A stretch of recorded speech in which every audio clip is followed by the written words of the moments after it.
What is going on, everybody? Welcome into Lineman Life Live. We're back. Had us a little week off there. Appreciate you guys for bearing with us. My man JB was on a nice little cruise, kicking it. Had to charge that battery back up, man. You know, had to charge it back up, man. It's a little bit of a lull in the football world. So, as we said, we're going to be kind of branching out and talking about all kinds of things. But there is some big news today in the football world that we're going to talk about with the passing of Marion Barber. This was something that literally just broke in the last 30, 40 minutes. Yeah. We'll talk about that in a little bit. I want to run through some of these other stories that are going on that we can get through more quickly. But I do appreciate everybody being in here. Make sure you hit that like button. Make sure you subscribe if you haven't already done so. We are Lineman Life Live. Now, this story kind of surprised me because, I mean, and I have a little story to go along with this because, I mean, I guess, you know, shit happens. But we're sitting here today in a world, we live in a society where Kanye West now has a sports agency.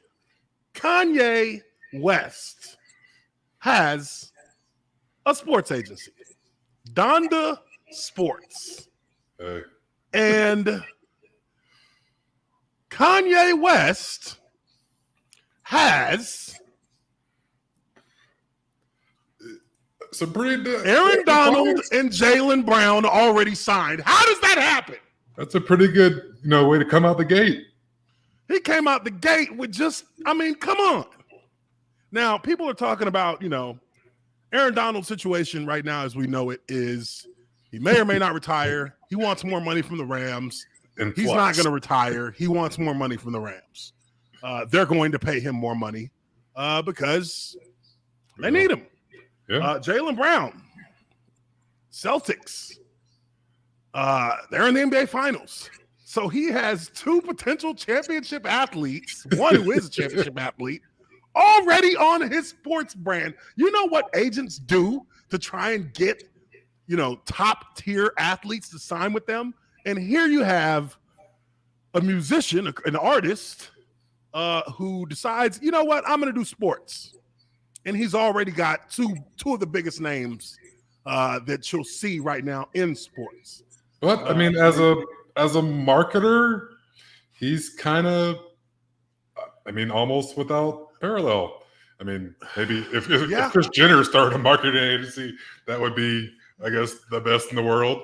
But short of her, this guy's pretty fucking good at, the no press is bad press type guy. Yeah. This is per usual for Kanye. He does make waves when he decides to come up with something that is generally a little bit abstract. And I would say this for him is abstract. I mean, he's not. I don't know how big of a sports fan he is. Yeah, I don't think we've ever heard him talk much about. I mean, obviously he reps the shy, but I mean, he doesn't really talk about sports that much. Yeah, I mean, this isn't a guy who is tweeting during the Super Bowl or tweeting during the NBA Finals. Now, he shows up at games, so I would assume he has some liking to sports, but this ain't a cat that I ever thought. With a fucking mask on that covers his whole face. Yeah. He shows up at basketball games with a complete black mask covering every part of him. You can't even see. I mean, how do you walk around in it? But it's crazy because I remember my first interaction with musicians having sports agency brands. And this was back in 2010. I literally had just signed a contract extension with the Jags before the seasons, but this was after the season. So after the season, I'm just sitting in my house in Jacksonville, and I get a call from my current agent's former, I guess, assistant. And she is telling me, hey, D Wade's cousin wants to talk to you. He wants to talk to you about maybe signing with their sports agency. And I'm like, huh? I mean, I didn't say huh, but in my mind, I was like, what? Hold on. First off, did you work for my agent? What is this backstabbing you're doing here? But secondly, I was like, D-Wade's cousin. I mean, that sounds like a little bit of an offshoot. You're like, I don't really want to deal with nobody's cousin. Right. I'd rather deal with him. Have D-Wade call me. Then we'll talk. Have D-Wade call me, right? So she asked if I want her to give him my number. And I'm like, sure. Go ahead, whatever. It's, this was like right as the NFL lockout was about to start. Like it was literally, okay. It was literally it was starting in like the next week. And it's crazy. D-Wade's cousin calls me in like 10 minutes. And, he's working at this time. He's working as, he's managing with, he's a manager for Cash Money Sports. Oh, yeah. And I'm like, he said Cash Money Sports. I'm like, hold up. Cash Money Records? No. Y'all want me to rap? No. Yeah, for real. I'm like, I'm about to be a rapper. I did the 1, 2, 3 to the 4. I'll give you a hot 16 real quick. A hot 6 bars. But so he's like, hey man, Wayne, Baby, all these cats, they're down in Miami with us. We want you to come down and meet. And I'm just like, kind of like, what the hell is going on right now? Why is in the Twilight Zone? Why is Dwayne Wade's cousin calling me about coming to Miami to hang out with Cash Money Records to sign with Cash Money Sports? And I'm like, did they just start this shit? So I go on my computer and I'm like, because he's like, yeah, we'll get you a flight to come down. I'm like, no. I got a car. I'm gonna drive down there. It's like a 4.5 hour drive to Miami from Jacksonville. Okay. I've done it before. I'm gonna drive down there. But they got me a suite at the Delano Hotel, which is like right on Ocean Drive. So I'm on my computer at the house, and I'm like, this shit can't be real. He's lying. This is a scam. Cash Money Sports. And I'm like, I'm sitting there looking at the computer screen. I'm like, you know who Cash Money Sports had as their only athlete at that time when they called me? Cristiano Ronaldo. I'm like, what? The fuck? Cristiano Ronaldo was signed to Cash Money Sports. I mean, it was articles on this. Like, he left his other agency to go with Cash Money Sports. And I'm just like, this is the Twilight Zone. What? Because there is no way. There's no way this should be happening. There's no way this should be happening. Like, but, what did Baby have to do to get this motherfucker to sign? I was like, what the hell? That's what I was like. They must have paid him a whole new contract. They must have gave him all the money. All the monies. Because why? That doesn't even make sense. What do they know about sports? Being a sports soccer, agency, nonetheless. Negotiations and with sports teams. And I'm literally I'm kind of dumbfounded. I'm like, what is going on here? I'm like, this can't be serious. So I drive down to Miami. I'll never forget it because I'll never forget it because I was in the program for weed, right? So when that lockout hit the day before I left. I got a FedEx letter from the NFL saying, yeah, the lockout is happening. So even though we won't be testing or nothing while the lockout is going on, if and when, a CBA is agreed to, we will begin testing again. I was like, yeah. You said not testing? I hit my homeboy up. Hey, let me get that cheese, cuz. So, I'm like in Miami. I'm pulling on the Ocean Drive just with a joint in my mouth, bumping Wiz Khalifa. Just, I'm on my level. Yeah, I'm on my level. Yeah. I was like, this is great. So, there's no football stuff going on. So I'm down. I mean, dude, I'm in Miami. Hanging out. For a month. Oh shit.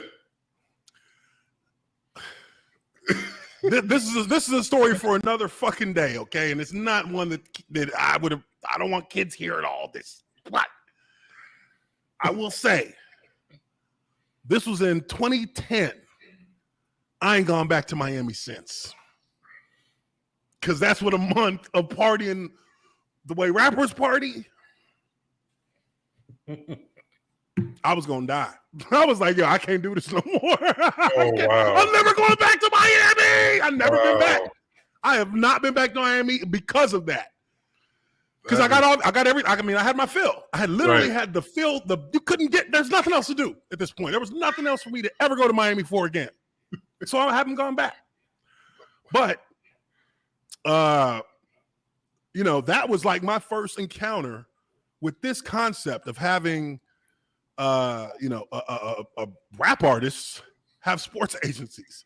And I mean, hey, I kind of understood how Cristiano Ronaldo might have been like, you know what, I'm going to sign with these cats. Because, I was out there for a month riding on tour buses. Like, I mean, I ain't even going to front. I blacked out the first night. I was like, oh. I woke up the next morning in Delano, like, whoa. How did they make the connection with Ronaldo? Is Wayne a soccer fan? Like, what made them think? I mean, I guess Wayne loves sports. Yeah, I know. Soccer? Yeah. I guess he started with the biggest athlete in the world at the time. They went straight for the biggest player on the planet at the time. But still top three. Say what? They probably still top 3, top 5, something like that. Oh yeah. Him and Messi are still like top 5. I think he got the biggest Instagram following in the world, maybe. That might be Messi does, I think. Oh, okay. All them cats got hundreds of millions of people following them. So. Yeah, dude, in a different life, I would have been born in Europe and I'd have been playing center back in soccer. In UEFA League, because I love soccer too. I do. I really do love watching it. But with obviously I was born and raised in Texas, and they were like, "Motherfucker, you ain't doing nothing but football." Okay. I'll never forget when I was on varsity as a freshman in basketball, dunking.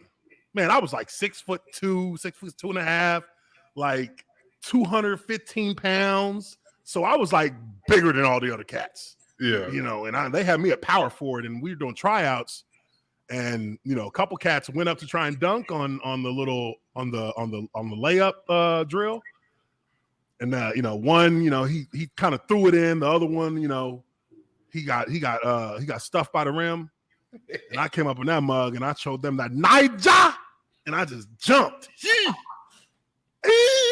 one-handed it. They were like, varsity. So I come into I'm walking, it's the end of the football season. So, our coach at the time, he was a real hard ass. I mean, this was like Green Beret looking cat, like, oh shit, maybe roids too, I don't know. But Coach Mullen was his name. And this cat, I'm walking literally in the locker room, and he stops me in the hallway like, playing basketball this year? I'm like, yeah. He said, no, you're not. You're either playing basketball or you're playing football. You pick one, but you're not playing both. I'm like, bro, the football season's over. The football season's over. So I ended up, I got like 2 games on varsity, and then I quit because he got mad. I had to quit. I was like, come on, dude. You ruined my basketball career. I had 12 points that first game. Shoot, I'm falling. Shoot. Oh, man. You know what I mean? But yeah, so I forgot where I was going with that. But Donda Sports, everybody. Welcome to 2022. Right, now Kanye runs the sports agency game. Nobody's messing with him.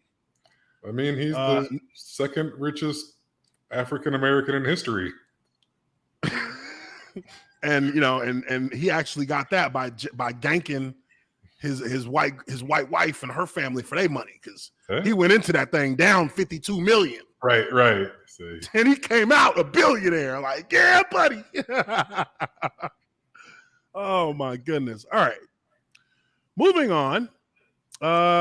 John Madden, Madden football. We all, know of Madden.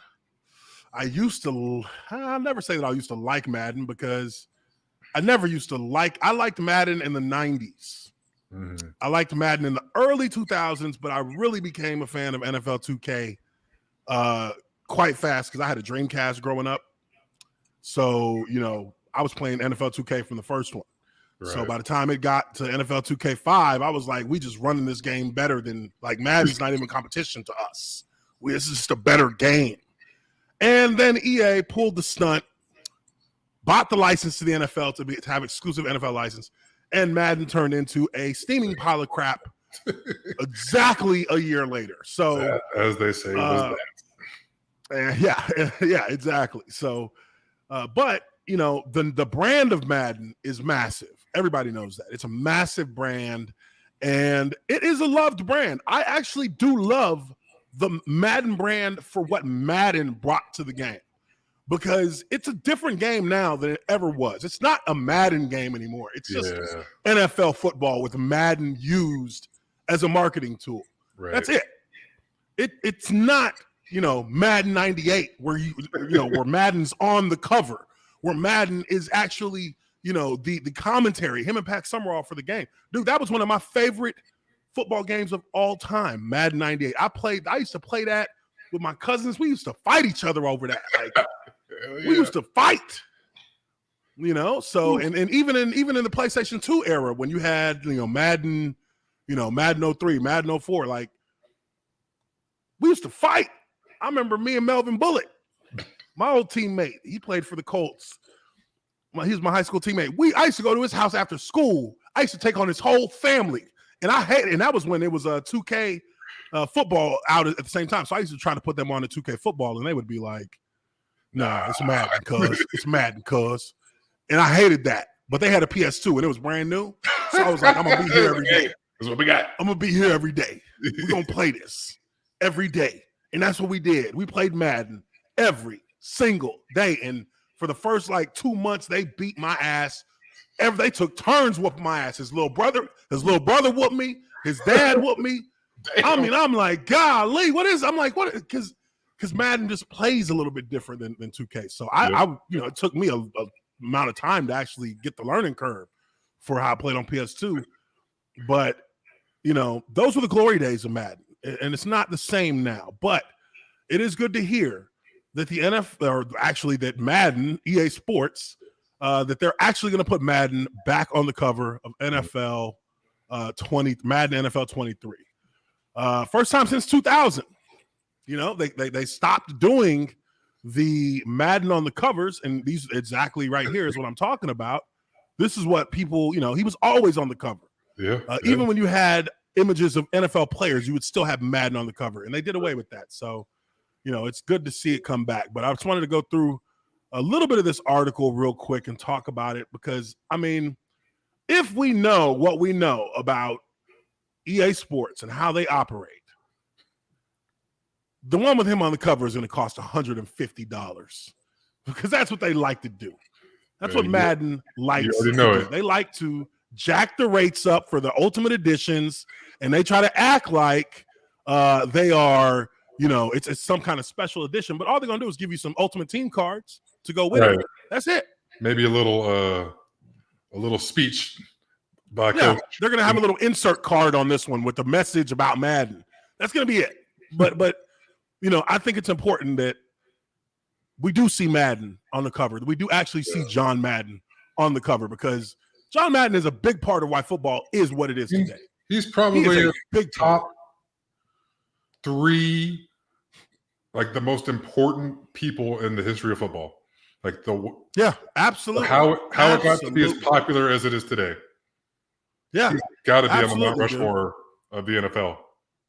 Without him, I wouldn't say it's a trash league or anything like that, but it's not the same. Football is not the same. Where the money's at, and the pageantry, all that kind of stuff, owes it all to this guy. No, you're 100% correct.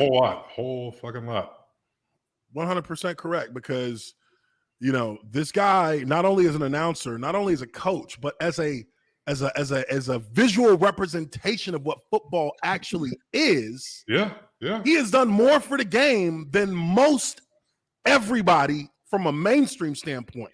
You can go anywhere in the world, TV, and people gonna know who John Madden is. I mean, all day.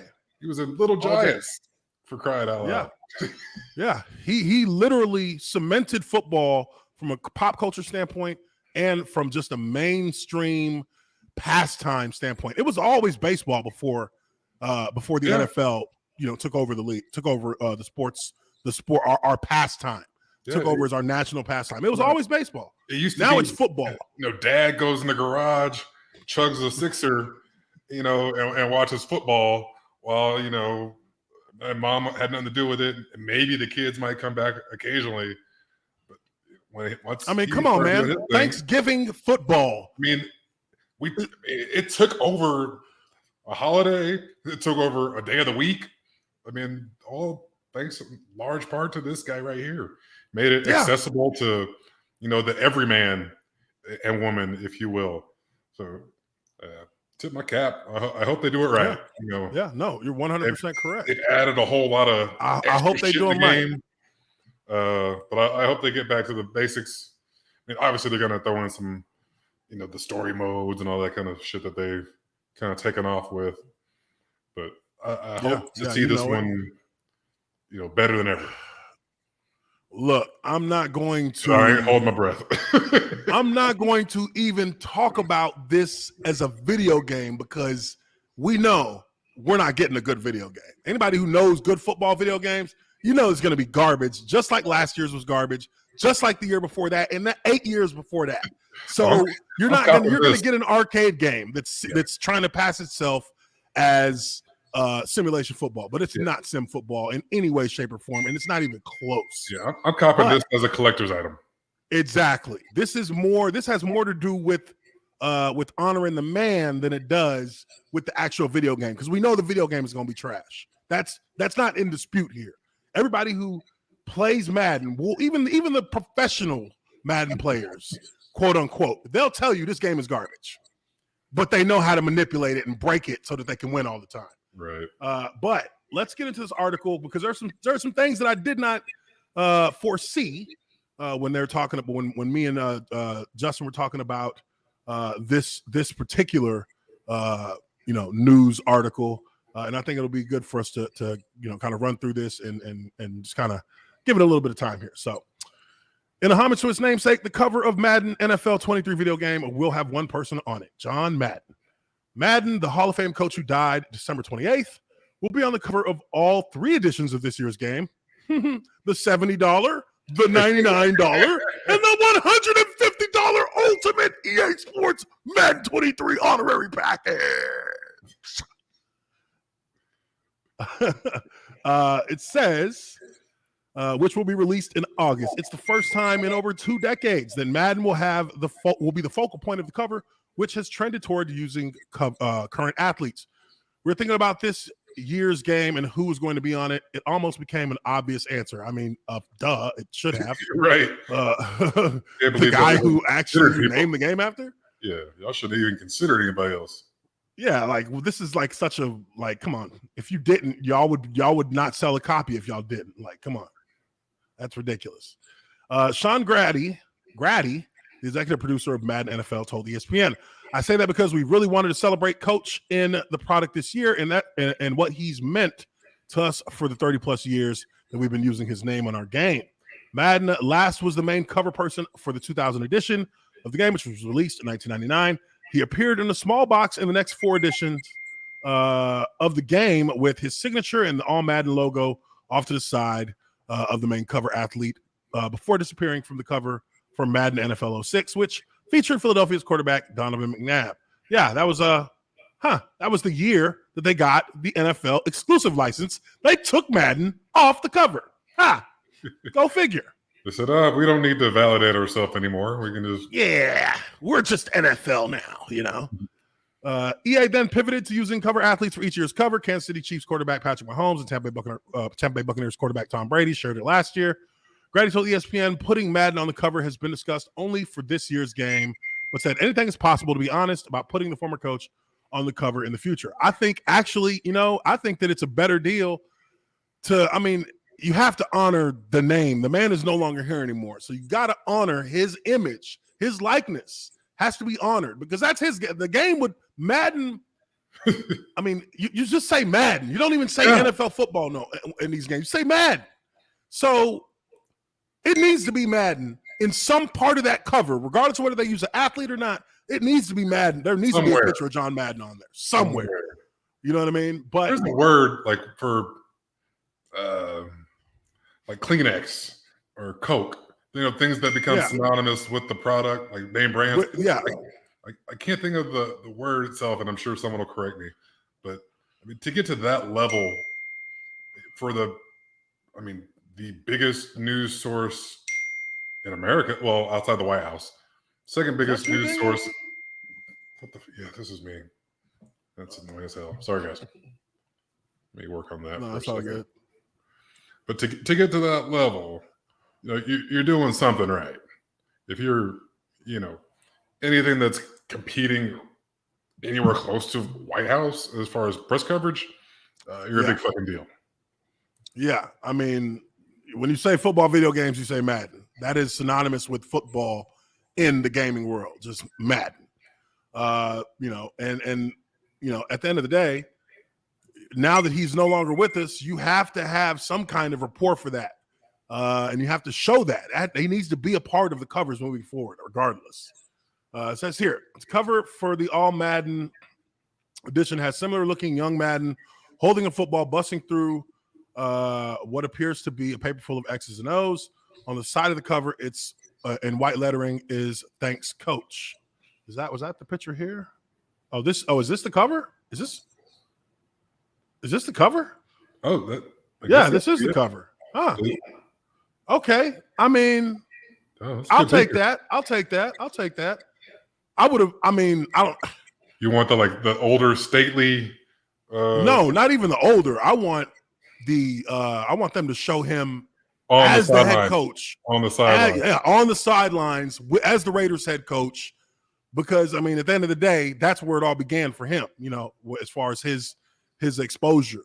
Mm-hmm. And but this is cool because this was actually one of the video game covers. So I won't make too much about that. But they got three tries to get it right. So I'm sure they got 3 editions, so I'm sure one of them is gonna have that Raiders one in the booth, and then one might have like a Hall of Fame picture or something.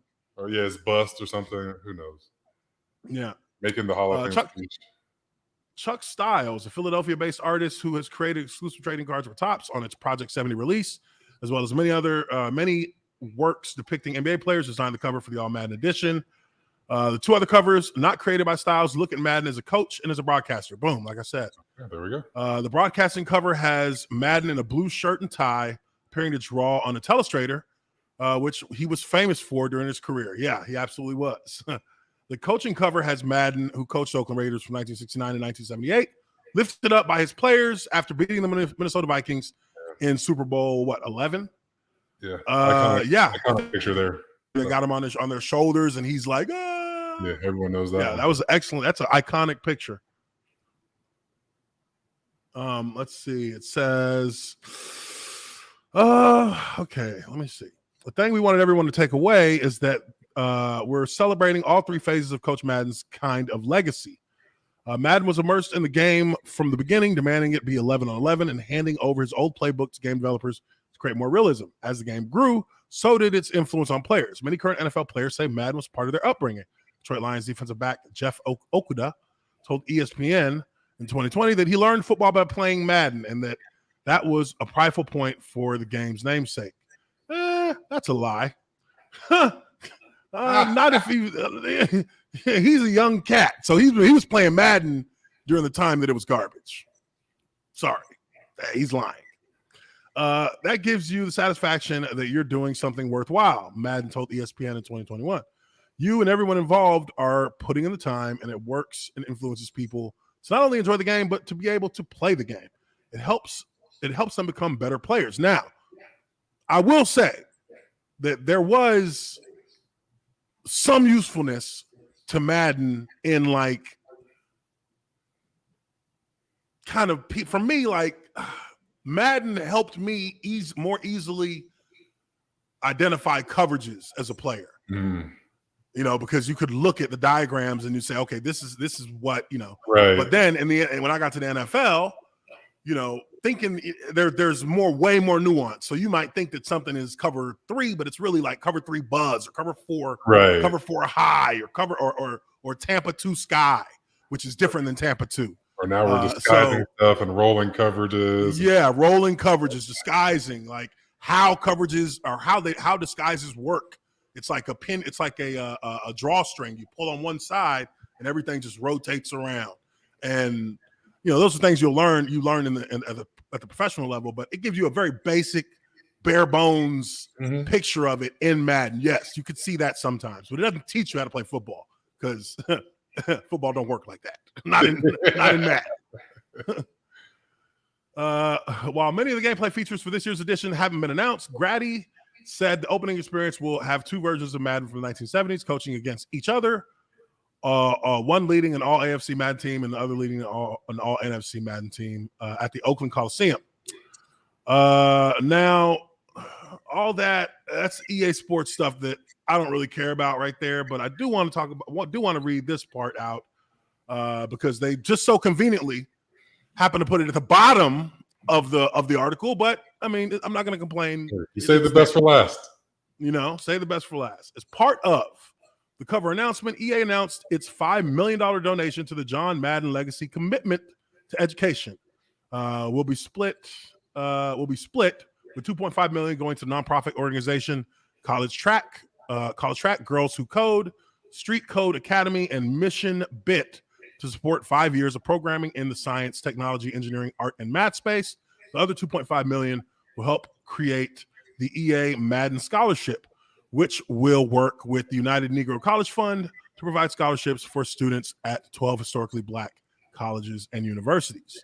I think that this is, this is a very good, very worthwhile thing to be done. It's going to, allow to provide for 5 years of programming in basically science, tech, engineering, art, everything you need to make a video game. Right. And that's going to benefit a lot of young kids out there who are looking in the workforce for the next 10 years of gaming. For the next 10 Maddens. Yeah. So they're really just investing in themselves, but it's still a worthwhile thing to do because it's, I believe, Justin, you said that this was Madden's, this is Madden's thing. So this is what John Madden was already involved in, right?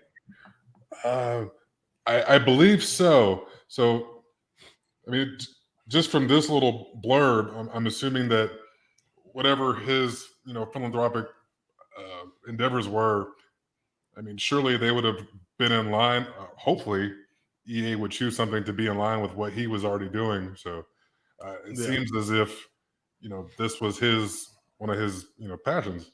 So yeah, no doubt. He never really, he did. At least I never saw him be extremely outspoken about this, part of his life. But if this is probably something that he did, just that he was into, I mean, great. I mean, everyone seems to love the guy. He's an honorable man. Everyone honorable loves man. Big fat dudes that play football. So he was an old lineman, cuz he was an old lineman. Was not the love, and now he's. You know what I mean? Got a passion for the next generation. So, obviously, the game's great, great that they're doing this. But even more, kudos to those guys for, seeing, that aspect of his life and, helping out to make it a little difference there. Yeah, no doubt. Definitely going to pick up a copy of Madden, just a physical copy. I mean, which means I'm going to have to go to GameStop. I don't even know if they have games in them stores no more. Right. But they would the way of Blockbuster. Yeah, definitely going to have to get a physical copy of that. But let's moving on to other NFL news. That's actually this popped up a couple of days ago. and we'll be quick about this one. A 24th. Oh, 24th. I thought it was 23. Wait, someone else jumped in? Because the most recent one I saw was 23. Whoa, hold on. No, this is today. Somebody jumped in since we started talking today. Wait. Oh, wait. No, maybe Pro Football Talk got this wrong. Let me pull this up. Because they're saying it's 24 now. Jeez. Or maybe two women were on this particular suit. I don't know. A 24th lawsuit will be filed against Deshaun Watson. This is okay. Largely lost in the news that a 23rd lawsuit has been filed. Oh, yes, it did happen today. Wow. So he's had 2 more added on in the last 48 hours. Goodness gracious. I think Roger Goodell said that they were nearing the completion of their investigation. I mean, which means nothing. I mean, it's I got opinions on this entire situation, but they're conflicting. They're all conflicting opinions because multiple things can be true. Sure. Multiple things can be true at one time. That's one thing we cannot forget when we talk about these situations. But let's get through this real quick because this is wild. Yeah, I didn't even know about this. I was still on 23, so yeah. Largely lost in the news that a 23rd lawsuit has been filed against Browns quarterback Deshaun Watson is that a 24th lawsuit is coming. Attorney Tony Busby, per multiple reports, said Tuesday that yet another lawsuit against Watson is in the works. Wow. Watson will deny all allegations as he has throughout the process, but the total number will become 24. Woo. Although, let me zoom in a little bit on this. Okay. Although Watson's lawyers want to make Busby the focal point of the suggestion that it's all embellished, exaggerated, and or fabricated, it becomes very difficult for Busby if he's indeed holding together 24 women with meritless claims to keep them from eventually getting wobbly. From complaining among quick and easy payday, that it's all taking too long and or they didn't sign up for this. Something along those lines would have surfaced by now. However, there's been no indication whatsoever of a fracture or fissure among the plaintiffs who are suing Watson. While there may indeed be serious weaknesses in one or more of the claims made against Watson, there are now 24 people making those claims. How can a reasonable person accept that all 24 are wrong or lying, and or that Busby has somehow engineered without a hitch a conspiracy of women who have weak cases to come together and to stay together for nearly 15 months and counting? How could he could still win each of the 24 cases if they go to trial? However, anyone who knows anything about the legal system, about how the legal system truly works, would have to admit that any given lawsuit aimed at resolving contested facts is a crapshoot, a coin toss. The chances of winning 24 such cases, coin tosses, are slim, to say the least. Through it all, the expanding portfolio of lawsuits continue to provide a very real distraction for Watson, his new team, and its fans, many of whom aren't comfortable with the situation and many of whom have slipped into predictable knee-jerk efforts to defend their quarterback no matter what. All right, that's a little bit slanted, but it's a little bit of a slanted article there. They're kind of just that's not very objective at all. It's not very objective at all. This is really it really is and look, I'm not one to I don't have a great opinion of the situation, but I have more than one opinions of this situation. And I mean, it's kind of crazy when you sit here and read an article and you can see the slant immediately, like you can feel the slant. Like I'm like sliding down the hill. I'm like, whoa. As you were reading it, I was like, this doesn't sound like a professional article. For real. It sounds like somebody's a little bit salty here, But look, this brings up just, and look, it just happens to be the same day that our boy Johnny Depp City boy is up. We got her. Oh man. We got her, Johnny. Johnny Depp is a perfect example of how sometimes, things aren't always what they seem. And look, and I'm going to try and be careful with how I put this, because I look at the Johnny Depp situation and I watched that trial, and it was actually quite astounding how easily Amber Heard was able to bury this cat with one op-ed, with one restraining order. Everybody in Johnny Depp's professional career cut him off. It was done for 6 years. This man's career was done. They replaced him in Fantastic Beasts. They reshot every scene he was in. Took him out the movie. He was cut from Pirates of the Caribbean. That's a brand, that's a franchise that is world fucking renowned. Billions of dollars. Because of him. Billions. Solely because of him. Of dollars. No one else. I mean, bees on bees. Surely someone else could have done it, but he took that shit from. It started off. Nobody could have done what he did with it. That's the problem. It was a Disney ride. Like, that's where the whole thing got started, and now it's. You can't.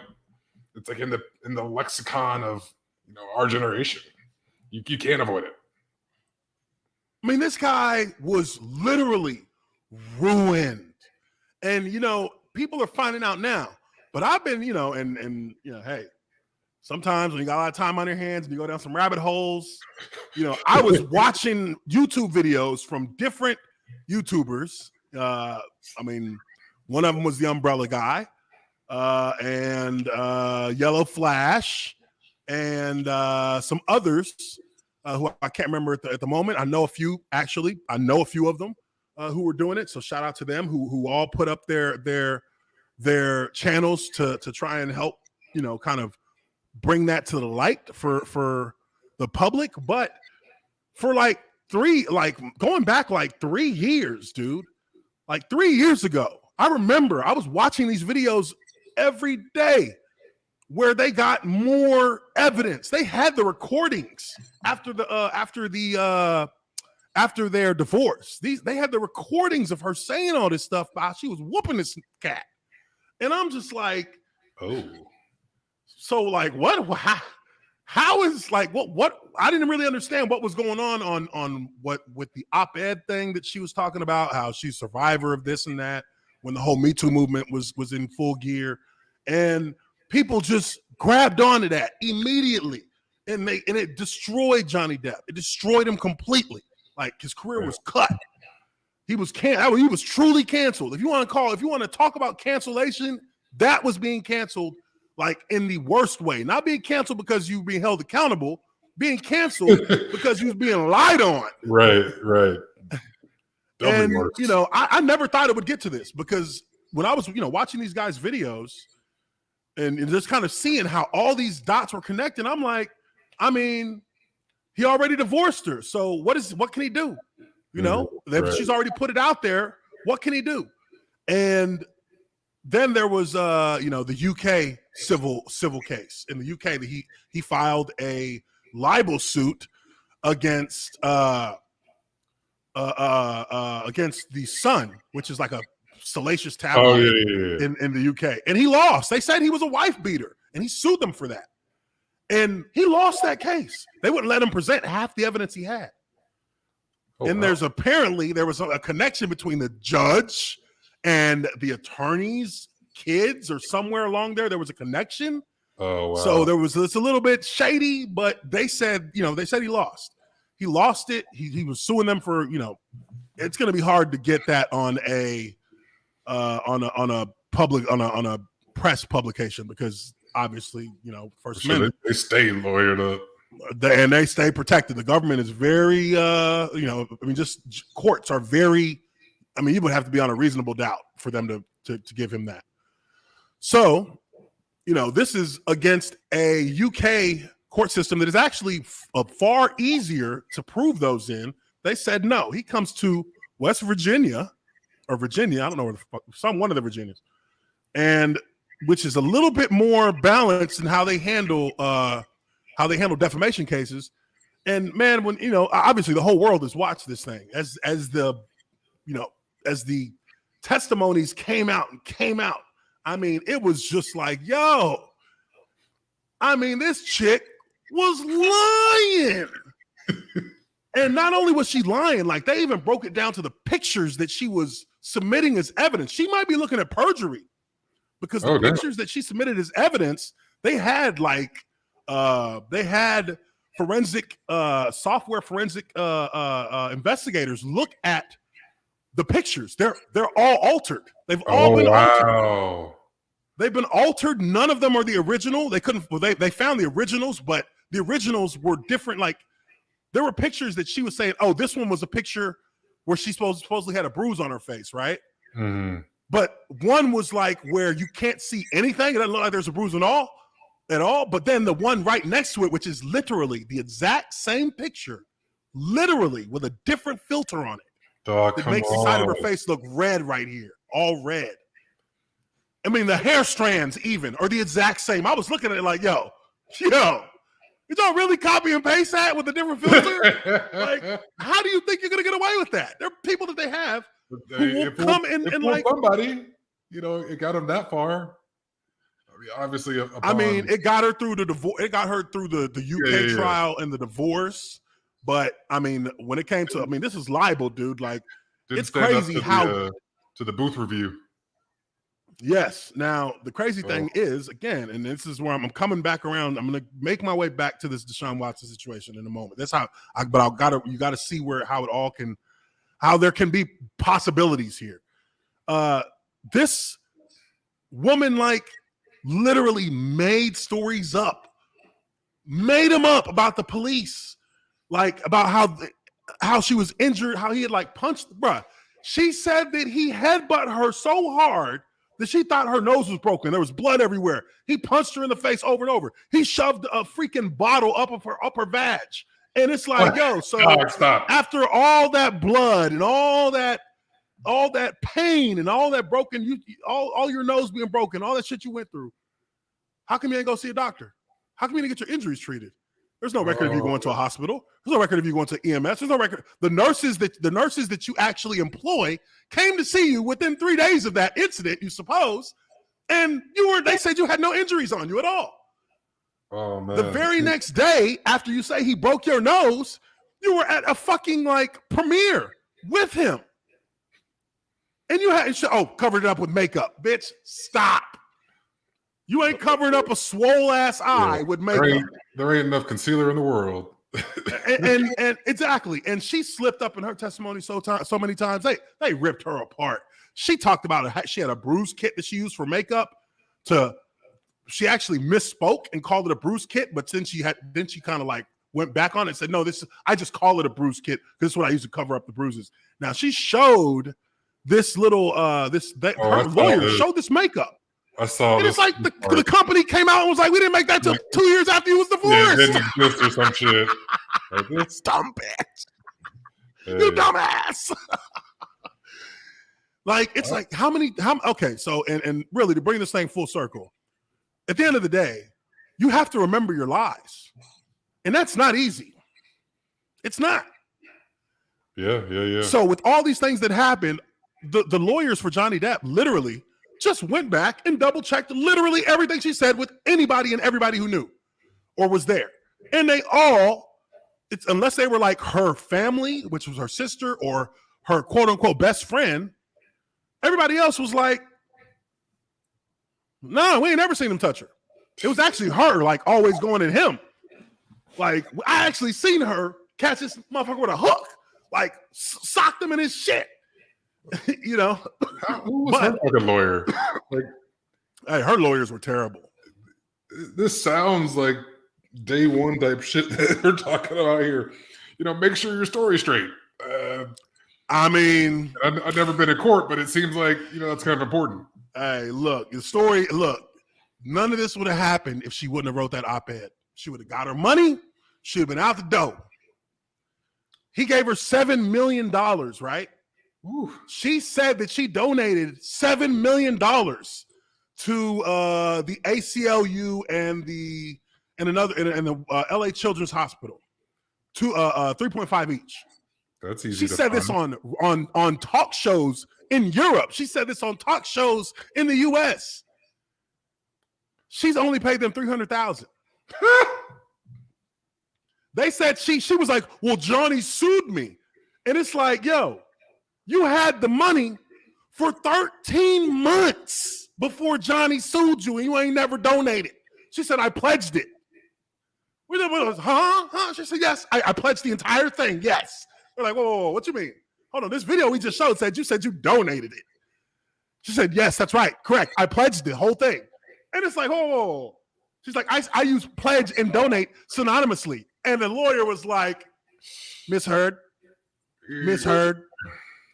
I don't. Those are two different words that mean two different things. To pledge is to promise. To donate means you have given. Right. And she literally had testified that she donated that money in the UK trial. Under oath. She was trying to say like he couldn't come after this money because it's gone? No. Johnny Depp was going to pay the whole money to the charities. And she said no, unless he was going to pay the tax on it, which would double it. To pay the taxes on it because he was for writing it off as a tax write-off for the donations. She didn't want him to get no write-off, so he paid it to her over the course of like a year or two, I think.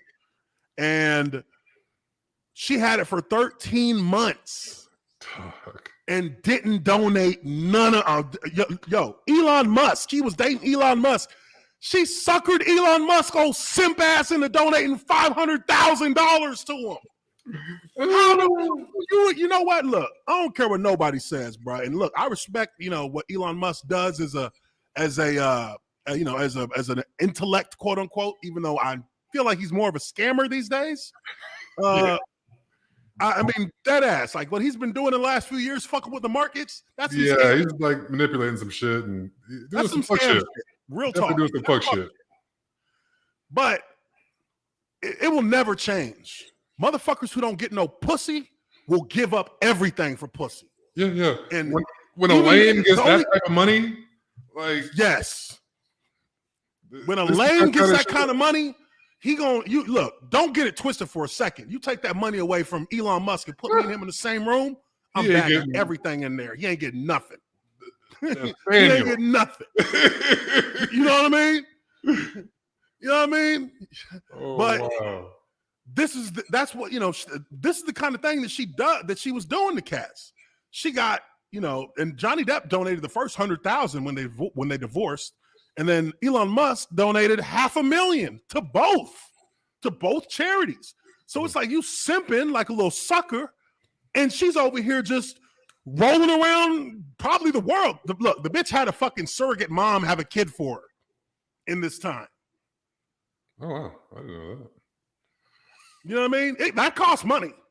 Yeah, that's like pay somebody some bread to do that. Like 100 bands probably. Easily. Depending on, someone like that, could easily pay that. So to bring this thing back to the Deshaun Watson case, it's this. Deshaun Watson, did he probably try to ask these chicks to fuck with him? I'm pretty sure he did. Is that actually sexual misconduct for him asking? I don't know, because what does he do if not ask? What would he do? You know what I mean? Use the force. You know what I mean? What would you do if you don't ask? Because I think if you're not asking, then you're probably going to try and force yourself on somebody. Yeah, so, I think asking is a far better way to go than like the caveman days. I can't just beat you over the head and take it anymore. So, exactly. So if he's asking these women for sexual favors and they say no, which we've seen evidence that some of them said yeah, some of them went all the way and they were cool with it, and then they want to come back and sue him. There are text messages that prove that. Yeah. The feds are actually investigating a few of them for extortion at one point. I always say the only way to find out is to ask. I mean, that's where we got to figure out in this society what is actually misconduct. Is asking a woman if she wants to have sex with you misconduct? I mean, that's kind of like if you ask a woman to marry you, that ain't misconduct. Right. You know what I mean? And when you ask her to marry you, you assuming you're going to be having some sex. Right. How else do you initiate the sex? I'm asking for a friend. So what other way is there to find out if there's a chance that this chick wants to like get with you? What other way would you go about doing it? I need to know. Because you know. Oh, and I think we kind of glitched out there.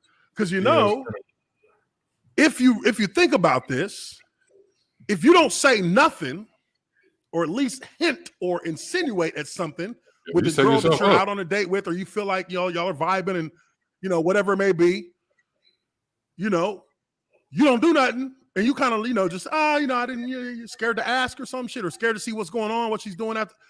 She's gonna look at you as a lesser motherfucker because you ain't had the balls to ask, or had the balls to like actually take the initiative. That's how some women perceive those interactions with people that they're with. But it's like, frozen. Hope my shit don't go like that too.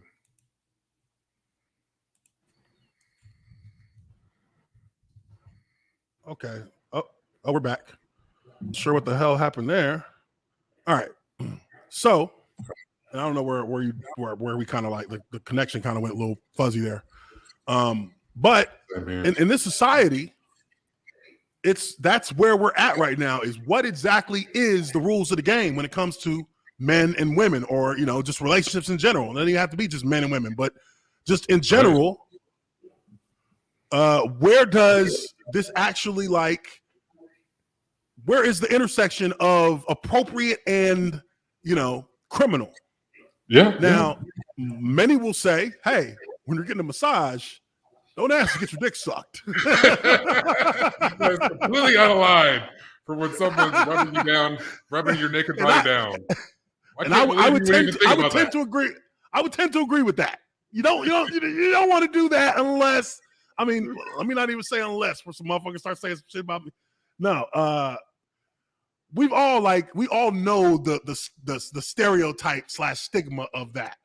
Yeah. So look, in these situations, what I find to be a little bit odd, and again, like I said, I have conflicting opinions about this because nothing is ever, it's not black and white.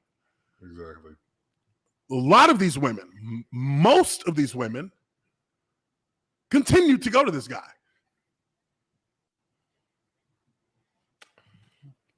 And, why would you keep going to somebody who has violated you? A lot of them that you have no relationship with. Yeah. You have. Others are like bragging to their friends and shit about the experience. And stuff. Some of them were bragging to their friends that they were fucking Deshaun Watson or doing something with Deshaun Watson. I did a video that still to this day, 6 hours ago, people were commenting on it. Of the one, there's one chick who, if you look at her Instagram, you wouldn't know she's no damn masseuse. You wouldn't know that at all. She's over here twerking. She got all I would have thought she was a dancer, to be honest. Right. But she went to this dude like 3-4 times. I'm like, okay, so the first time he asked you to do this, this, and this, which you thought was weird and you didn't, and disgusting, and you didn't want to do it, and you said no, you didn't do it. Why'd you go back? Why'd you go back? That's the only question I got. Why? Fool me once. Was he paying you that much more than anybody else would pay you for your services? For massage? I'm not even sure people were paying her for these services. You know what I mean? And that's the thing. If we want to really get down to it, because we live in Atlanta. Because it's very easy to get. We live in Atlanta. I could easily the fucking go massage spa is open 24 hours a day. I can roll up in there in Buckhead. $200 and get whatever I need. You know what I mean? Like, let's be real for a second. All these women, and this is the thing that and I'm going to be a little blunt here. This is the thing that white folks don't get in the media. This is the thing that they don't understand about the culture, is that it's sex work. Yeah. Yeah. That's what he was doing. If you want my personal, honest, unfiltered opinion, it's sex work. These chicks, you get up with them, it's called a massage. It's not a massage. That's the game. Point blank, period. Look, again, like I said, this just looking at a few of these women and their Instagram, because he got with them on Instagram, their Instagram accounts. Right. Yep. Come on, man. That's the new back page. You know what I mean? In that regard. That's the new back page. So it's called a massage therapist. Mm-hmm. But it ain't no fucking massage. And that's what they're completely missing. And that's why Deshaun Watson will deny this shit to the very end, because he knows what exactly it was. And so do they. But they have the luxury of verbiage that they can use against him. It said massage. It did not say in call or out call or this or that. You gotta hit him with the Amber Heard. Well, I use massage and I use massage and sex synonymously. Synonymously, they're interchangeable for me. I'm not you get your dick sucked in there. You know what I mean? That's what this shit was at the end of the day, like, in my opinion. Now, on the other end of that, I have to ask myself, what if it's not that? What if I'm wrong? Okay, if I'm wrong, then there should have been criminal charges against this cat at some point. If there's really, and look, we all understand that the grand jury situation does not mean he's innocent, but it also means there's not evidence to confidently prosecute him to a guilty verdict. There's just not enough evidence, which means he would walk, which again, you can only try him once for this shit. So if you try him once and he gets off, he's done. There ain't no double jeopardy. Right. So that's the thing. And there are two opposing cultures, two opposing understanding of culture that are in play here. One is on the media side, because they don't get what this shit really means to people living in the culture who understand what code verbiage is really meant for. And that's why they're trying to make it seem like, who would believe this guy? Right. How can you deny 24 accusations, civil suits? They're suing you civilly because they know you're going to settle. Yeah. That's their hope. Yeah. Now, they didn't think that Deshaun Watson was going to say, fuck you, motherfuckers. Let's go to trial. Right. I'm not paying shit. They didn't think that was going to happen, but they know at the end of the day, he's going to pay him something. Yeah. The money's coming. They know that's coming. That's why it's easy for them to stick together, because you know what they're doing in this time while they're sticking together? What they've been doing. Getting their money. Yep. So come on, man. This is really about them. It's really about the media and just, mainstream America not understanding how the real street culture is. And it's not street to say like black or white. It's street to say like motherfuckers who work in the fucking in the under the light, and motherfuckers who work in the gray. People who work in the gray, they've been working in the gray forever. It ain't gonna stop. Right. And people who work in the light sometimes go into the gray to go kick it in the gray. Really, a lot of times for apparently. And so they're always gonna innovate and have ways to make it appear that things are on the up and up. I mean, you're not gonna walk down zone 6, with a fucking suit and tie on. Hey, I'd like 3 drugs, please. Like, any idea where I can get the crack cocaine and the meth? You guys still got that? You guys still got that still crack? Make that stuff here? Like, I mean, once you're in the life, things graduate and get adjusted. We're gonna have slang and etiquette, unwritten rules, all these sorts of things that are out there, so that the folks in the life can protect themselves.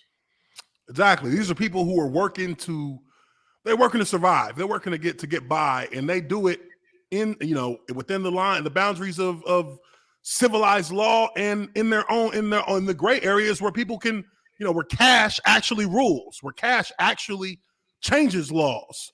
You know what I mean? Because look, in Atlanta, you can get anything you want with cash in Atlanta. Yep. That's it. I mean, I know. I mean, licenses for businesses, everything. You can do it quicker. You can get it done quicker, 10 times quicker. It took me 8 months to get my first liquor license for my business. 8 months. Second one I got in 2 weeks because I paid about $10,000 more in cash. And boom, there it is.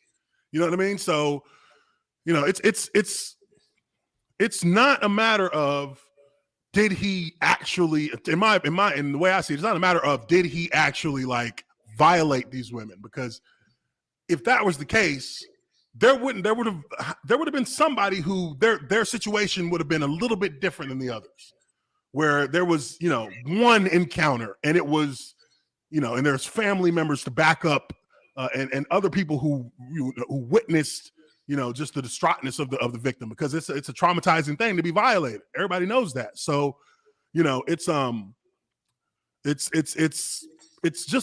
crazy situation, but I think and Justin knows it too. We kind of see it for what it really probably likely is. Mm-hmm. Not saying that it's a guarantee, but it's likely that. Stu, you trying to jump in here? Yeah. Oh, we got Stu Schweigert up here, and actually, you're jumping on at the right time because we are now moving into the main thing I wanted to talk about here tonight, which obviously talking about this man in the background of our screen here, Marion Barber. Some very sad news in the NFL world, and it's becoming a little bit more regular than I would like to see. And Stu, I'm sending you a link right now on Twitter so you can jump in here. But this is Marion Barber, former running back for the Cowboys and the Bears. He was found dead today in his apartment by Frisco police. Let me go ahead and pull this article up real quick. This is unexpected, very sad news, and just very it's I want to say it's shocking, but it's not that shocking, because about a year ago, I actually saw a tweet referring to Marion Barber. And let me see if I can pull it up here. From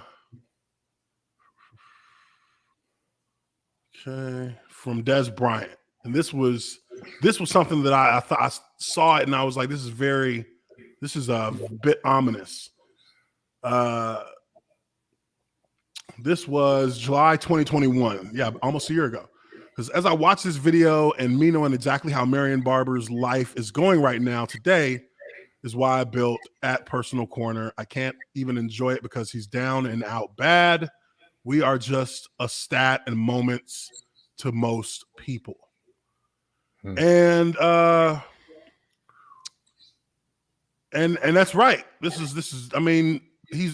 was a situation where I believe Marion Barber had gotten into I believe he had gotten arrested and was taken in for a mental evaluation during that situation. But it was, and I saw the mug shot, and I was just like, it was disheartening, because that is a guy who we both came into the league with. We're the same year. He was Marion Barber, 07. And this guy was Marshawn Lynch before Marshawn Lynch. Like, he was Marshawn Lynch. Like, they were the exact same player. They had the same build. They had the same kind of speed, the same kind of power. I mean, and I played against this guy in the Big Ten. Oh, Big Ten, yeah. He played for Minnesota. He was a Minnesota Gopher.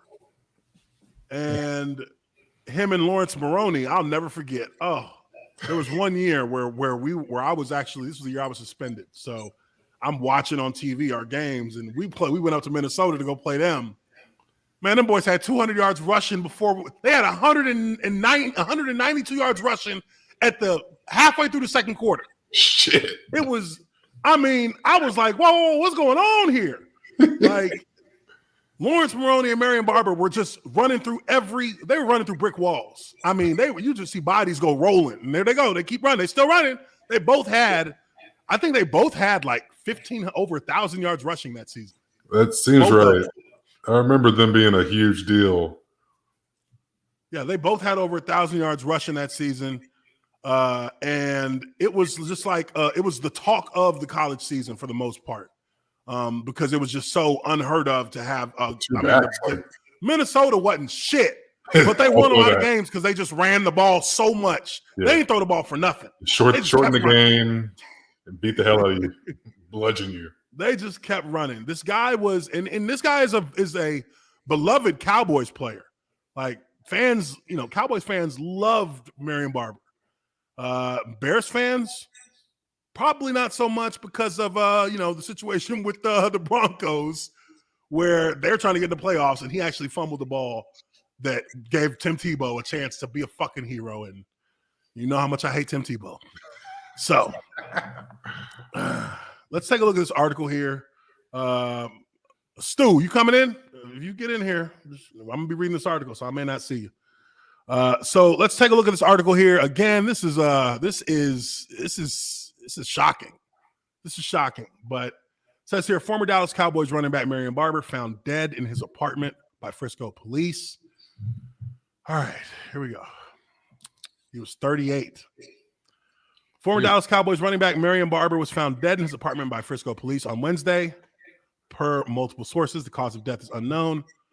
A Frisco police spokesperson said officers are currently out on a welfare concern, but we are unable to provide any further information at this time.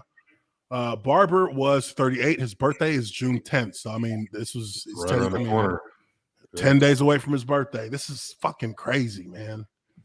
Damn. Barber played 7 years in the NFL, including 6 for the Cowboys. Oh, he's 2005. So, no, he was a couple years before us. Okay. 7 years in the NFL, including 6 for the Cowboys between 2005 and 2011. He was a Pro Bowler in 2007 after rushing for 975 yards and 10 touchdowns in a season that he didn't even start a game for the Cowboys, splitting time with Julius Jones. Barber finished his career. Hold on. Okay. Barber finished his career with 4,780 yards and 53 rushing touchdowns. Let's see here. He played 2011 season with the Chicago Bears. Barber retired from the NFL before the start of 2012. Barber's life has been in a tailspin since his retirement. In 2014, Barber was detained by Mansfield police and taken to a hospital for a mental health evaluation. Barber was arrested in 2019 on 2 misdemeanor counts of criminal mischief over a 2018 incident. He was alleged to have damaged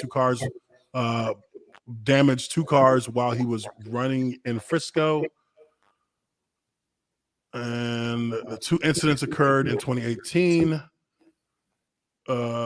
in which a witness alleged that Barber charged toward their vehicle, causing large dents to the side of their cars. Roughly a year ago, Cowboys, okay, this is what Des Bryant put on there. So they're talking about a tweet that he put up on Des Bryant. Okay, I didn't even realize they had that there. But, yeah, so look,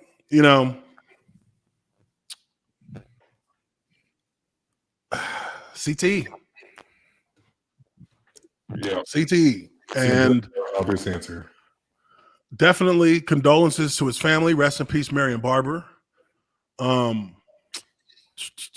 Put a 1 in the chat for Marion, please.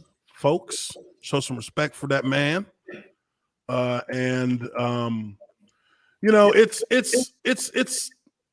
It sucks, man. I know a lot of guys. I won't say that I know. We've heard of a lot of guys who, as former NFL players, have recently in the last, 2 years, you've been hearing about a lot of guys dying, a lot of guys who have passed away since retirement. The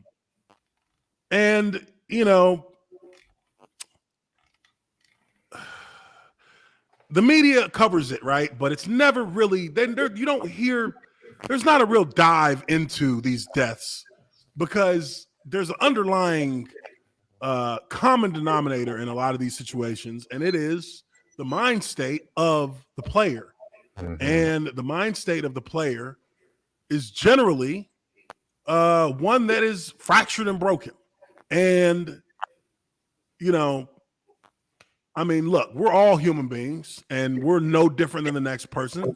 But, with football players, it's somewhat unique how things get really, really bad for some guys, and it doesn't get easy for anybody really after you retire, just because you're kind of living in a different world as an athlete. But it's not like you're living in a different world for just your time as a pro athlete. Like, you've been living in a different world since you were like young, and you're not living in the same world as majority of people, because the thing that's unique about football, that again is part of what, part of the machine of it, is that it's become a year-round sport.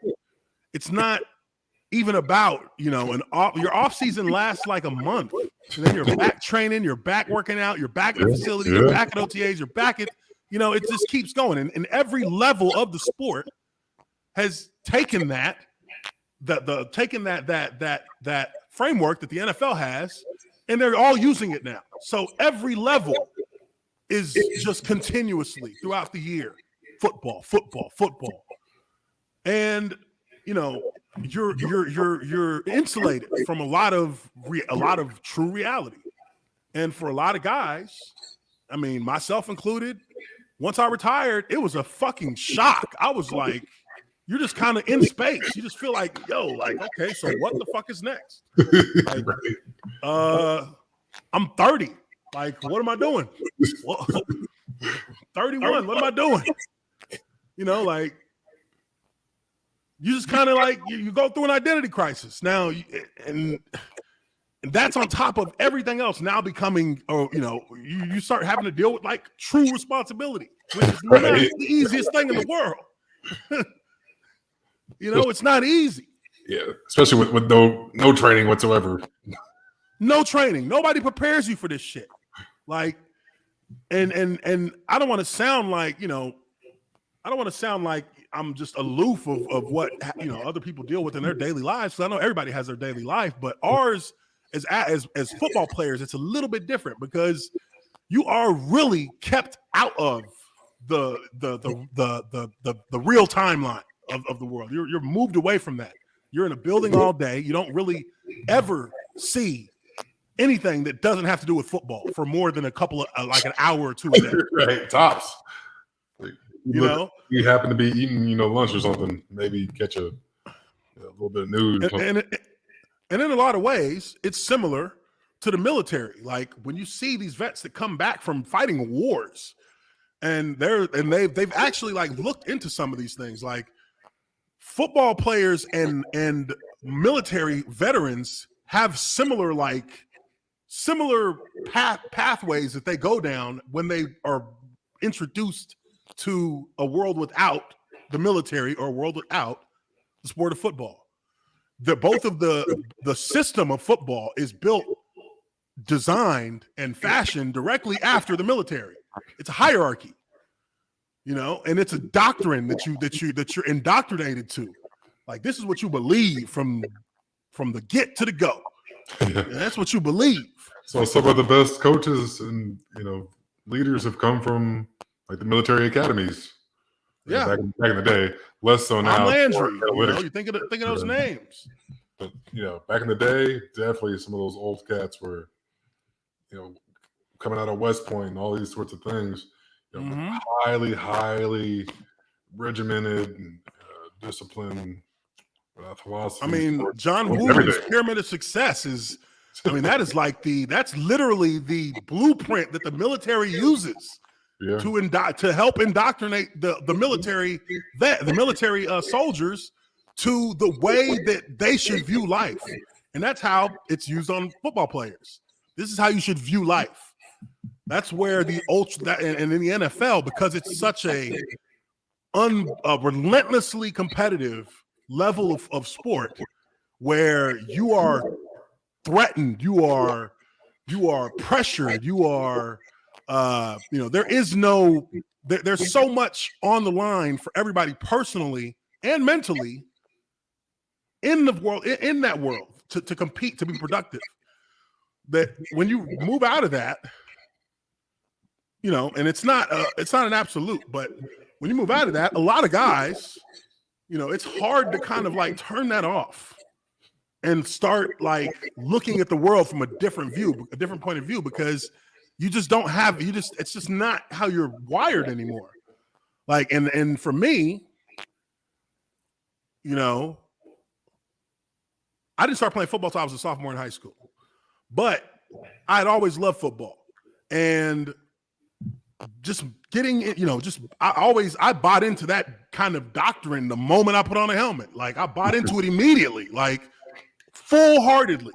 And through college and then in the pros, like, it's the only way you know how to live. So, you know, when you look at guys after their careers are over, and, you know, everybody, and it's crazy because, and I know it sounds a little bit, you know, a little bit cliche, but only people who really understand it are other athletes. Only other athletes that you talk to can, and it's not necessarily just football players, but other professional athletes, other people who have spent their majority of their life in one lane. Right. And, you know, they all have a story about how they spiraled when it was over, because you're literally shocked to your system. And what we also have, which is a little bit different than what they have, is that you got a lot of head trauma there, son. So you're now dealing with a situation where you are being thrust into, you know, a kind of you're into a spiral of identity and not knowing what you are. But then also you're being affected in ways you don't even realize, because all of the head trauma you took. Marion Barber is one of the most physical running backs in the NFL in his time. I mean, literally, you could put highlights of his next to Marshawn Lynch's, and they would literally be the same kind of highlights. You wouldn't know the difference. You wouldn't know the difference. You might think it's Marshawn Lynch in the Cowboys uniform. Yeah, that's how this cat played. He even got the dreads. Quiet, introvert. You know what I mean? Like a guy who doesn't talk a lot, but he just goes out there and balls.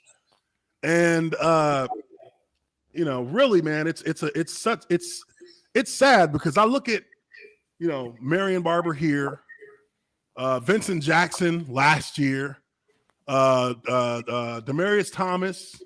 Yep. This year, or I think it was either this year or late last year. And they were just flip-flopped. I think it was first. And then either way. You know, the guy, the special teams guy who played with the Niners, who wound up murdering like 5 people before he took his own life. Mm-hmm. I mean, it's like, this is a repetitive thing that's happening with football players. Specifically to football players. You know, and different, and it ends up boiling over in different ways, but it always ends up boiling over once those guys get to a certain point. And Vincent Jackson was found in a fucking hotel, you know, dead, you know, drunk himself literally to death. You know, they interviewed his wife. His wife said that she knew that he was in trouble when he told her that the only way that he can operate without feeling pain is to be drunk. And I mean, I don't know what to say, man. I mean, I had my own mentor who passed away when he was 38 of an overdose. So it's not, you know, it's crazy, man. It's Cedric Benson. That's another guy who just passed away a couple years ago, or a year and a half ago. I mean, a lot of guys, and it's countless other guys. I mean, we're talking about, you know, Earl Thomas other week. I mean, granted, he's still alive, so, you know. Yeah, I mean, hell, I mean, but more often than not, you don't see these things improve. Even to, you know, and this is a little bit of a lighter note, but Herschel Walker. Yeah. That motherfucker has CTE, and I don't care what nobody says. He has severe CTE, bro. We know that. He threatened to kill his wife or kill a couple of his girlfriends. He said he was going to have a shootout with the police. Have you heard this man talk? He literally has CTE. Yeah. Literally. Yeah. Literally, his shit is severe, and it is showing. Yeah, there is a reason he's not doing these debates. There's a reason he's not debating. There's a reason he's not answering questions anywhere. When they ask him about anything, he can't answer them with any kind of coherent like thought, because he doesn't have it. He doesn't have the capability of it. And that's not, I'm not trying to, shit on him. I mean, it doesn't have to do with his politics. I'm just being straight up. Like, he literally has CTE, and they're trying to put him in government office. He doesn't even know what he's talking about. Literally. But this is something that I think the NFL is gonna have to. It's gonna have to be addressed at some point. This is way too many football players just dying, being found dead, year in, year out. Last time this happened, that's when we found out that it was that there was something that there was a degenerative brain disease that is in every single person who has ever played football. You have it. If you play football for longer than a month, in pads, hitting people, you have it. Now the degree of it is, it may vary. It may vary, but you have it. And I think, and I think for me, I don't even want to like try to diagnose how I feel about, symptoms wise, but I know one thing, like, there are guys who didn't play half the time I played who are 10 times worse. Right. So there's no real rhyme or reason. There's no way to measure it. Yeah, like who's going to get, this type of level, or who's going to get this type of level. It's there's no way to know. There's no way to know. But I know one thing: you're seeing guys die, guys who keep getting found in their residences or in hotels or whatever, dead. Like, at the very least, to me, that means the NFL needs to do something about helping players, about actually proactively trying to help players transition out of the football life, because you are indoctrinated. You really are, like, in a way, brainwashed to see the world in one particular way. This is something this is a competition. I have to win it, everything, and I have to be violent to do it, and I have to be, they call it controlled chaos to do it. Like, you're taught to be physical. You're taught to be bipolar. You're taught to be violent in between the lines and to reset yourself outside of the lines. You know what I mean? To have composure outside of the lines. Right. You know what I mean? So like it's not it's like the Manchurian Candidate. Like yeah. Whenever that switch goes off, it's got to be, attack. But, be a model citizen the second the game's over. Yeah, no, I'm. It's crazy, man. And the first time I ever heard that concept was when I was sitting in a review board at Purdue, appealing my suspension for breaking my teammate's jaw in the summertime. Hitting him one time, I broke it on both sides. But that was our O-line coach who came up to testify, do a character witness, right? And that was the first time I ever heard somebody say, we actually, we teach these kids to be bipolar. Like, we teach them to be on the field and be violent and to be aggressive and to be, and to just literally run through a wall. And then we try to tell them to turn that off once they get off the field. That you have to now turn that off and be a civil person who doesn't get mad and who doesn't lose their temper if somebody challenges you or critiques you in a way that you don't like, or, or does anything. To you. Yeah. And to be completely docile creature the other, 90% of your life that you're not on this field. Yeah, and that's what it is. And there's a ton of duplicity in that in and of itself can cause damage to a person, just because, like, that's you may get in an argument with your significant other and you get enraged in a heartbeat, and now every movement you make is an aggressive movement, and now somebody's calling the police. That happens to guys all the time. Yep. So it's really hard to continue to see guys just fall off the map like this, especially guys that Like, I've been to Vegas with Marion Barber, me, Anthony Spencer, and Marion Barber were in Vegas together. He was the first person I ever seen win like a stupid amount. This was like what, maybe my second year in the league. I met up with Anthony Spencer, who was my teammate at Purdue. We both got drafted at the same time. He went to the Cowboys first round, and I went to Jacksonville. But we met up after the season, and he was with Marion Barber, so we just hung out with him.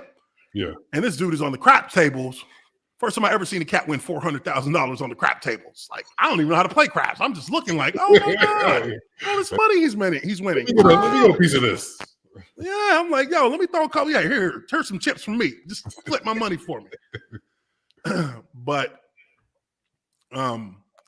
really sad to see this happen, man. Really sad to see this happen. I don't know. I feel like the NFL should be more involved with, like, just getting guys from one end from the end of one road to the start of another. Like, guys are just being left to the wind out here. And look, all of us ain't Tom Brady. You know what I mean? All of us ain't, these guys who were making $35 million a year and then get a $400 million contract to secure the rest of your fucking life and just be in the limelight all the time after you're done playing.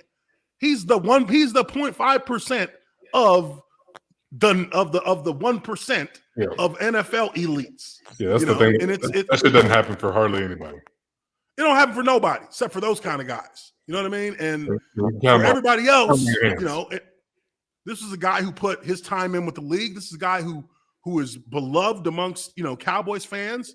This is a guy who was out there, every day, never complained. You know what's going to happen to him once he gets done playing. You know how things can get real bad once they get done playing. And the NFL will do everything they can. The NFLPA will do everything they can to not give you shit once you get there. Boy. They will make you go through hoops. I mean, if you just look at our benefit stuff, you got to go through hoops to get your benefits. Like, you didn't just play like 10 years of football. Like, what? I'm in the middle of that shit right now.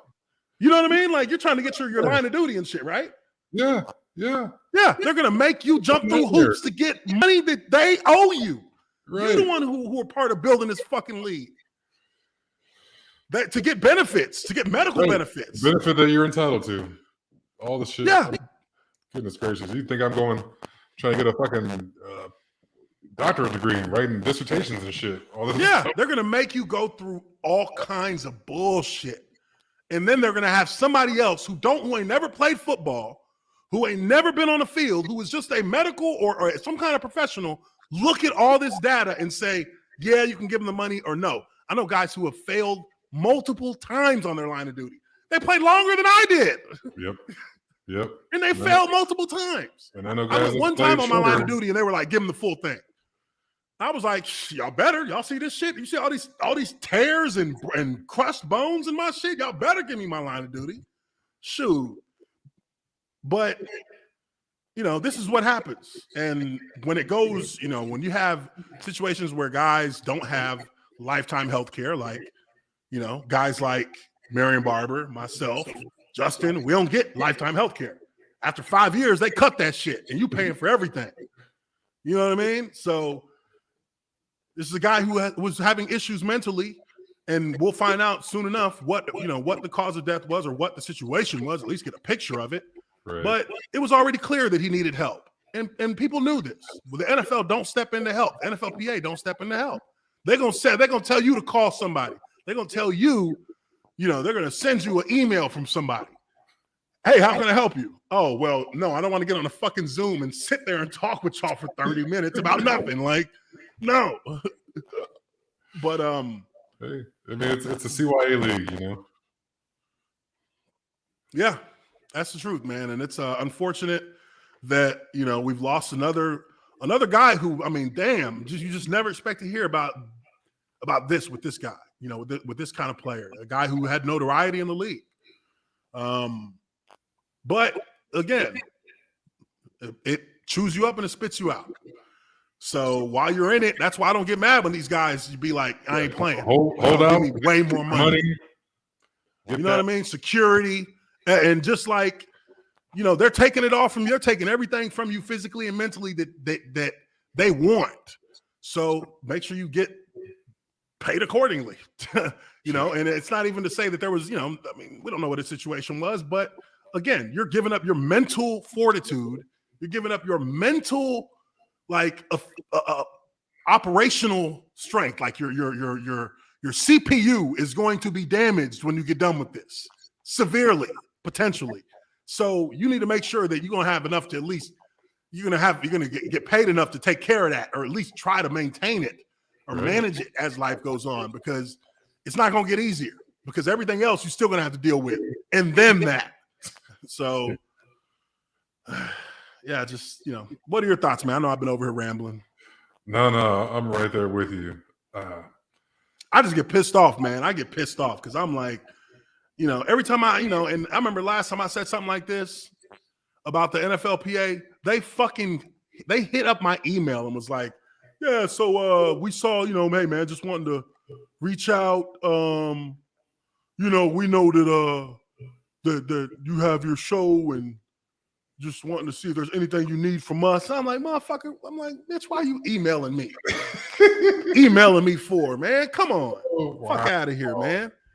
Wow. Y'all niggas, it ain't even got nothing to do with you. It has something to do with the NFLPA not negotiating better CBAs for the players after they're done playing. Why the NBA has a better post career benefit plan by far than the NFL, and they don't make half the money the NFL makes. Exactly. You know what I mean? That to me is just, that's bullshit. That's uncalled for. And, you know, again, it boils down to, you know, and people ain't gonna like to hear this. When Cap says that there's a certain element of slavery to it, I don't say he's right, but I don't say he's wrong. I hear you. Yeah, for some reason, like we've been lapped by the other players' unions. I mean, because our players' union is corrupt as fuck. DeMaurice Smith needs to fucking go. He has become. I mean, come on, man. It's like, I don't even want to talk about it. I got that motherfucker's number and I called him and he don't answer, so I don't even care. But he's corrupt as shit. And he's boys with Goodell. They both getting paid about the same amount of money every fucking year, about $50 million a year. Hell. You know what I mean? So they ain't got no incentive to do nothing else for us. They're making starting for that money. You know what I mean? Come on, bro. This cat came in. I remember DeMaurice's first year. He made all these fucking promises about what was going to happen here. He said they were going to force the owners to do guaranteed contracts. They were going to get it insured, and that they were going to force them to do guaranteed. Ain't happened since. Benefits went up in 2010, and then now 2020 they came right back down. They chopping them bitches off in about 2 years. Like, come on, man. These cats don't give a damn. The machine is the machine. They just, you know, we just numbers. We just numbers to them. So at the end of the day, you know, it is what it is, I guess. I mean, these owners need a 10-foot bigger yacht. So yeah. You know, Robert Kraft got to get that helicopter pad repaired on his boat. So they're gonna take about 5% off them benefits next year. So that he can go do the same shit they say Deshaun doing. You know what I mean? Hey, you know what I mean? And wasn't nobody saying shit when Robert Kraft was up in the rub and tug. And he got caught in a sting. Oh, he's just old. Just Gramps was looking. No, he got caught in a sting. Next thing you know, this motherfucker made a donation to their pension fund, and they dropped the case completely. When you ever heard of a motherfucker dropping a case for sex trafficking when a motherfucker got caught in a sting, and he admitted that he asked for a rub and tug? That's all I'm saying.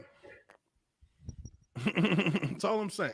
But you know, I think it's you know, it's just a sad situation all the way around for Marion Barber, and I hope that his family is able to, you know, make it through the grieving process. I mean, it seems like all we're talking about nowadays is people's grieving processes. But you know, great player, a good guy, and you know, somebody that this era of the NFL, or our era of the NFL rather, definitely had a large amount of respect for. Yep. And we definitely wish, you know, Wish nothing but the best for his family. Give our condolences. And, we'll see you on the other side. Marion. And I think that's going to be it for the show tonight, folks. We do appreciate y'all for being in here with us. Make sure you hit that like button. Make sure you share this. Take care of yourselves. Take care of your friends. Take care of your family. We are Lineman Life Live, and we will catch you all on the next one. Peace. Peace.